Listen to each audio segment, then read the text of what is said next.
tempo para debate, né? O William já se candidatou antes de terminar, né, a fala dos professores. Gostaria de agradecer mais uma vez, então. Passo a palavra, então.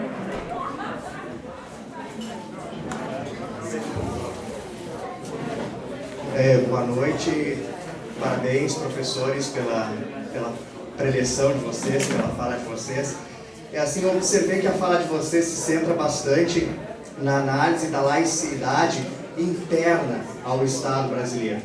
Então, uma dimensão do Estado laico a partir das relações que se estabelecem dentro dos indivíduos, dentro de um próprio Estado laico. Mas é uma questão que me incomoda muito, que me intriga, e não é uma pergunta retórica, é uma coisa que me inquieta bastante, e eu já tenho discutido muito isso nas aulas do professor Juliano, também nas aulas de outros professores, acho que até nas aulas do professor Keverson também, é como que deve se estabelecer as relações entre estados diferentes, sendo um laico e o outro não laico.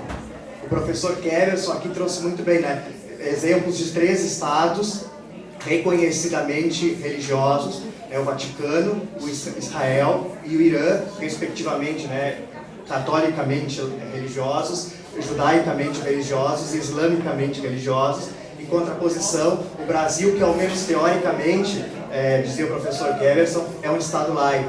Então poderíamos fazer um elenco aqui de muitos outros estados que são também religiosos e muitos outros estados que também são laicos. Pois bem, como que nós que nos entendemos pertencentes a um Estado laico devemos nos comportar em relação àquilo que entendemos ser aberrações perpetradas aos indivíduos pertencentes a esses Estados não laicos. Por exemplo, agora no domingo, uma reportagem muito significativa que no Fantástico, na Rede Globo, foi sobre a estratificação social da Índia, que nem sequer pode ser chamada de estratificação social, é uma estratificação teológica, porque toda aquela hierarquia de castas, ela tem uma fundamentação fundamentalmente religiosa. É por motivos de reencarnação, disso, daquilo, daquele outro, por isso que esses estão embaixo, outros estão em cima, nos mandam, outros obedecem. E outros exemplos de mutilação sexual, dos órgãos sexuais, dos órgãos genitais das mulheres, e tantas outras coisas que até poderíamos chamar de manifestações culturais, mas que nós entendemos que são aberrações, que são desrespeito à liberdade individual dos indivíduos, etc, etc. Como que nós, que nos entendemos laicos, aí eu fiz isso para explicar e retorno a pergunta que eu anunciei, como que nós, que pertencemos a um Estado, ao menos teoricamente laico, devemos nos comportar em relação a esses estados que não são laicos e que têm esse tipo de comportamento, esse tipo de conduta, esse tipo de tratamento em relação aos seus indivíduos. Não faça pergunta assim individualmente a nenhum de vocês, eu gostaria de ouvir, se tiverem alguma consideração para me ajudar a entender isso, eu ficaria agradecido. Como que nós devemos nos comportar em relação a eles, devemos intervir? Tá, perfeito. Eu posso tentar imaginar ou cogitar alguma coisa. Isso é um problema desde sempre, né? Que as questões das relações internacionais. E temos modelos aí realistas, neorrealistas das relações internacionais que consideram ou que leem os estados ainda como indivíduos. E nem sempre funcionou essas teorias. Nós temos exemplos históricos, como a Liga das Nações, idealizada aí por Wilson, os 14 pontos de Wilson, né? Que eu sempre tento comparar com o primeiro artigo definindo a paz perpétua do Kant. Se vocês forem fazer a referência ao primeiro artigo, é o artigo definindo a paz perpétua do Kant, né? De tentar imaginar uma relação, estabelecer relações internacionais pacíficas, né? E falhou, né? E aí depois nós temos a tentativa com a ONU. Bom, existem estados que parecem que não querem ter outras relações com outros estados mesmo, que têm, enfim, costumes, religião, que não conseguem ter relações estáveis com países democráticos liberais. Né? Algumas leituras atuais, como a de John Rawls, né? Ele faz uma análise dizendo que entre estados democráticos liberais é difícil, historicamente, você não vê conflitos de guerra. e ele estabelece outros povos decentes, que tem uma hierarquia de consulta decente, né? Mas que ainda não tem um Estado democrático. Esse é possível ter algum tipo de relação amistosa internacionalmente, né? Se eu estou indo na tua direção. Mas tem outros estados, né, que ele diz, e aí ele se refere a estado, pode se referir a alguns estados que fazem esse tipo de lesão aos indivíduos, etc., né? Que às vezes são chamados de estados fora da lei, internacionalmente, que eles chamam de estados fora da lei. Então esse, claro, ele é um americano lendo as relações internacionais, dizendo, bom, nós vamos ter umas relações internacionais quando todos os estados serem liberais, democráticos. Bom, o fato é que não vão ser, e não me parece que todos queiram ser. Isso não é também um problema, porque é a Constituição, aquilo que o professor estava falando, né? É a leitura da realidade que se tem, e talvez não queiram ser diferente, talvez queiram ser daquela forma. Aí o que aconteceu foi a tentativa, né, depois da Segunda Guerra Mundial, depois do Código de Nuremberg, a tentativa de estabelecer direitos humanos, né, que é uma tentativa politicamente neutra em questões morais, ideológicas e religiosas. Bom, até aí, né, dizer que é neutro é outra coisa, né, que é a tentativa de tentar harmonizar essas relações, e alguns países se coligaram, que se reconhecem como tendo alguns costumes ou algumas políticas, o sistema interno político como muito parecidos, né? Então, por isso você não tem problema. Agora, o problema é quando tem essas questões, né? Como se diz, a castração das meninas lá na África, né? Embora alguns dizem que não tem nada a ver com religião, mas como que a gente interfere nisso, né? Então, me parece que não há uma resposta ainda definitiva em relação a isso, né? Porque sem o Wilson, esse idealizador, ele tinha uma visão, segundo o grande teórico das relações internacionais, né, Morgenthau, que era intervencionista, quer dizer, bom, esse país a gente tem que invadir e fazer eles virarem uma democracia. Tá, mas aí, cadê o reconhecimento legal? Eles estão sofrendo com o Iraque, isso, e a legitimidade, né? Quer dizer, não há reconhecimento daquele sistema de governo como algo que surgiu de um processo histórico. Então é uma coisa que veio de fora. Como é que eu vou aceitar uma coisa dessas? Então, os Estados Unidos no Iraque estão tentando fazer isso, no Afeganistão estão sofrendo absurdos com novas eleições. Por quê? Porque não tem reconhecimento. Então, talvez para ajudar algumas luzes, né, sobre essa pergunta. Né? Só um detalhe, é aquela questão que eu estava falando. Essa relação, tem o conceito do Estado como soberano, né? Aquela questão colocada da legitimidade, quer dizer, como é que vão se construindo os valores, os sistemas de relação dentro dos países. Isso vai se construindo historicamente dentro dos sistemas de valores culturais, coisa e tal, né? Vão produzindo-se referências distintas sobre o humano, sobre o mundo, coisa e tal. O professor falou, se todos tivessem essa referência ocidental, liberal, coisa e tal, certamente não haveria muitos problemas em termos de relação internacional. Só que a vida real não é essa, né? Por outro lado, né, isso não implica em dizer que a gente não tem uma demanda política a ser colocada, né, para esses outros espaços, né? Nem que não, na antropologia a gente tem uma perspectiva sobre cultura e sobre produção de consciência e de referências sobre o mundo, que diz que esses processos eles não são estáticos e eles se constroem através de relações, né? Então, você construir relações, cooperações, trocas, em termos de uma sociedade civil mais mundializada, como é um pouco a proposta dos direitos humanos, que ele tem uma origem histórica também, uma perspectiva ocidental sobre a concepção de pessoa, indivíduo e tudo mais, mas ele tem essa proposta de se colocar em relação e construir uma possibilidade de concertamento. Mas isso é uma questão muito delicada mesmo, né? Desde que nos fere profundamente, né? E acho que é bom que fira mesmo, né? Mas a questão política está colocada, né?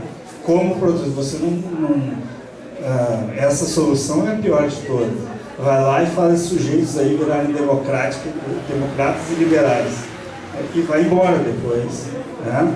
E aí deixa lá eles se acabando, quer dizer, criando todos os elementos de composição que havia. Você desestrutura uma coisa dessas, é uma responsabilidade na forma que você faz. Achando que você vai botar lá armas e uma formalização democrática vai resolver o problema. Isso é uma visão imperialista mesmo. Né? Então, e por outro lado, não quero chegar e dizer que não se preocupem com nenhum tipo dessas arbitrariedades, do nosso ponto de vista, arbitrariedade sim.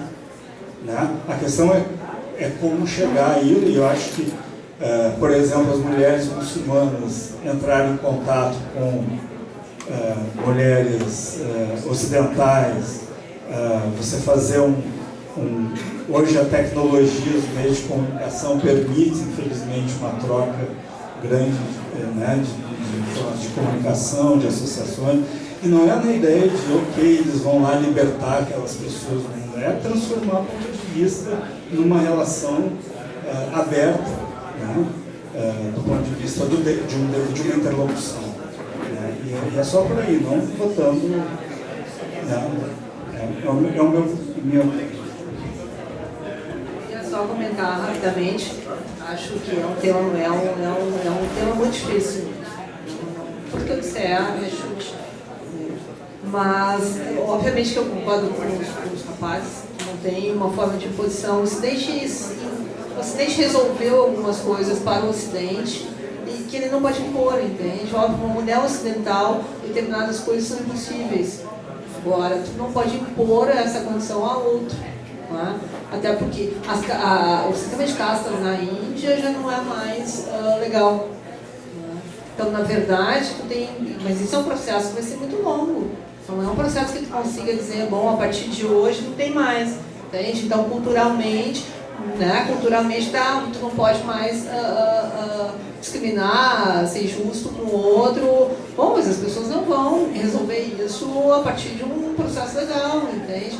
Então, eu acho que tem tido avanços significativos. Eu acho que o avanço não está nas relações de Estado. Eu acho que o avanço está muito mais nessas relações de redes transnacionais, assim, sabe? Redes de mobilizações, redes de movimentos sociais. Eu me lembrei quando tu perguntaste sobre o movimento mundial de mulheres.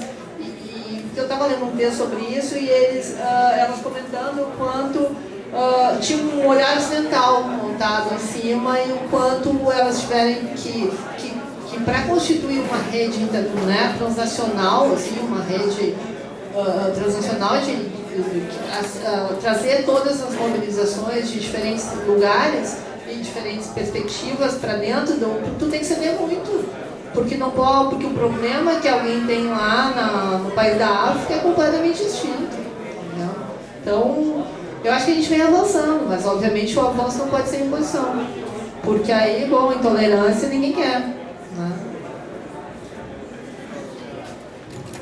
Então, antes do Cid, né, o Vinícius pediu a palavra aqui também. Então, de antemão, eu gostaria de agradecer aos professores que vieram aqui colaborar com o projeto. E o pessoal que resistiu ao frio aqui para se aquecer no calor do debate. Mas então, quando a gente pensa num Estado secular, num Estado laico, uma primeira figura que nos vem à mente é Marcílio de Pádua, que já nos exortava no século XIV, né, a fazer essa cisão entre a esfera de poder religioso, né, e a esfera estatal, poder público, político. Então, pensando odiernamente, até que ponto é possível a gente considerar que na prática efetiva existe, aqui no Brasil, não só no Brasil, num Estado laico, num Estado que lide, né, com o fato do pluralismo religioso, que já nos trazia Rawls, como a professora colocou, né, não nos parece razoável represar a possibilidade de engajamento político desses setores Mas ao mesmo tempo a gente nos vem a questão, até que ponto eles engajados, né, eles podem trazer doutrinas abrangentes, né, que suprimem liberdades políticas, culturais, né? Até que ponto na prática isso é aceitável? Isso acontece sem dúvida. Marco Feliciano, né, enquanto representante em todo o ano de 2013, né, da Comissão de Direitos Humanos e Minorias, inclusive ele fechou as reuniões porque as pessoas estavam, né, insurgentes, estavam no direito democrático participando das reuniões, e ele, outro presidente, fechou a participação. E um exemplo prático, né, dessa intervenção teocrática, sim, no Estado brasileiro, é o protelamento da questão da descriminalização do aborto em caso de anencéfalos. Quanto tempo isso levou? Isso não foi uma dimensão, uma teocracia intervindo? Mas para não estender mais, tem muita gente querendo participar, só essa questão.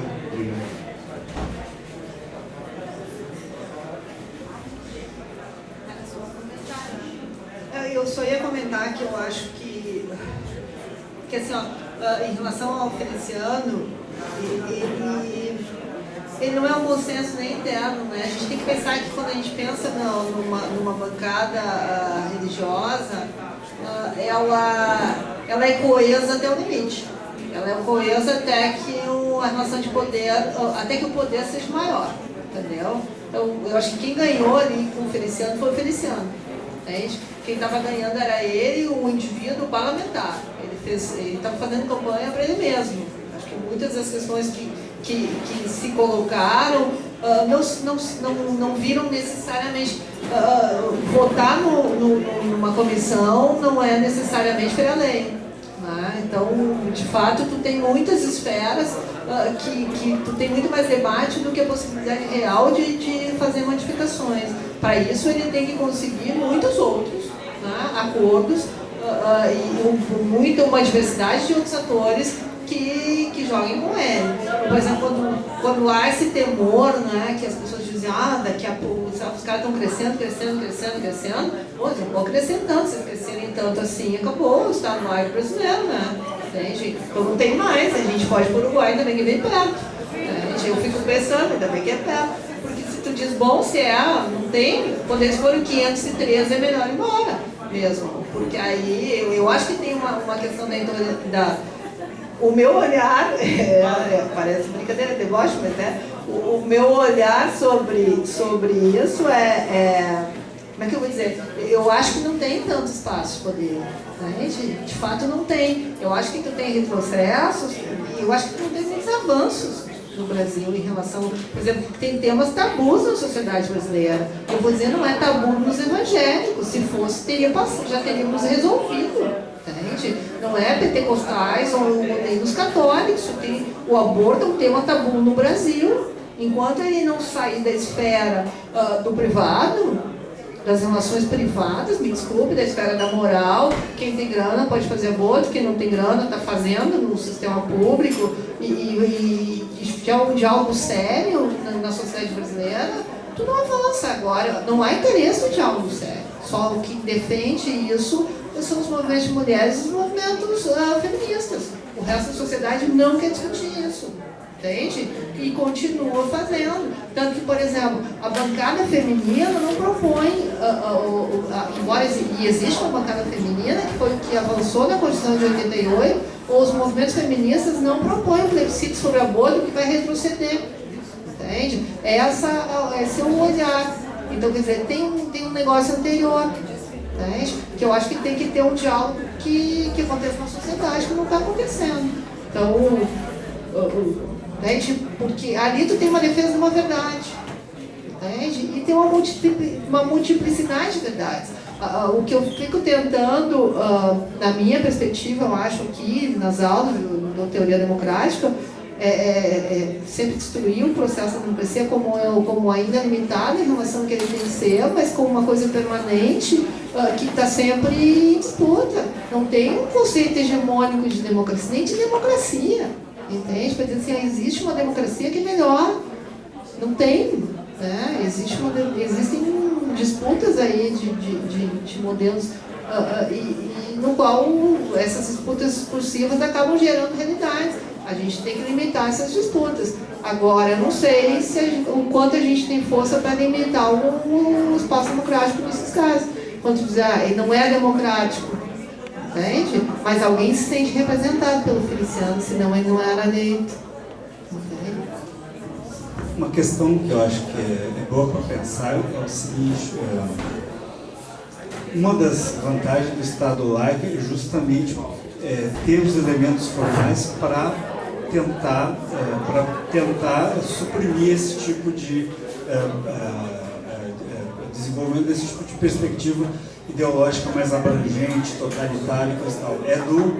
E quando esses campos de pensamento entram dentro da disputa política formal do Estado, ele controla esse tipo, ele tem elementos para controlar esses problemas de expansão desse poder.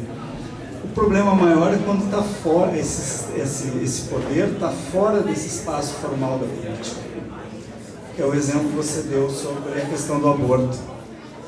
E aquilo que eu estava falando sobre como a perspectiva católica está imersa dentro de muitas das racionalidades institucionais do Estado brasileiro, fora do campo de debate político, mas dentro das consciências de equidade, de justiça, que promove a ação de muitos desses agentes do Estado. Né? Quando tu está dentro do campo político, ele está se expressando, está se colocando numa arena pública, e tu está percebendo quando ele está entrando, ferindo aqueles princípios da expressão de todos e essas questões todas. A questão mais delicada é quando esses, e muitas vezes estão, né, esses elementos não estão expressos como posição política e ideológica dentro da arena política. Né, estão colocados em outros espaços que não têm controle, que aparentemente é uma naturalidade. Olha o que o juiz tentou fazer. Dizer que esse debate é um debate importante. Você não deve questionar essa presença do catolicismo, porque ela é civilizacional. Está entendendo? Ela é inerente. Aí é que pega. Aí é onde o Estado laico não consegue, essa formalização dele, não consegue operar no que ele se propõe a fazer. Eu me sinto representado nas respostas deles.